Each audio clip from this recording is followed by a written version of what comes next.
susah nih kalau di Sabtu nih. Awak pun tidak ada trail nih.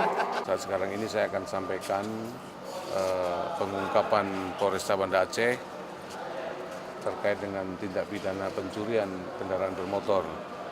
Jadi dari kurun waktu bulan 3 sampai bulan 5 ada beberapa kejadian curanmor dan berdasarkan penyelidikan kita sudah bisa mengungkap sebanyak 10 kendaraan bermotor ya, yang dilakukan pencurian oleh saudara AP dan SM. Ya, mereka melakukan pencurian di wilayah hukum Polresta Banda Aceh ya, dengan cara menggunakan kunci T. Ya. Mungkin mereka berdua berboncengan dulu, kalau udah ada target mereka boncengan mendekati sepeda motor, lihat-lihat, akhirnya yang satu dengan kunci T pura-pura ini langsung kita digunakan kunci T dan kemudian dibawa kabur.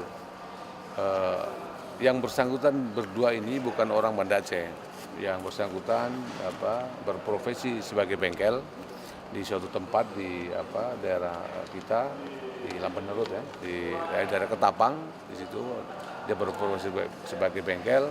Kemudian mereka melakukan aksi selama dari bulan 3 sampai bulan 5 dan ditangkap di bulan 5 ini di Binjai, Dan yang bersangkutan berdua ini juga orang-orang dari Binjai. Jadi mereka di sini pekerja bengkel. Kira-kira seperti itu.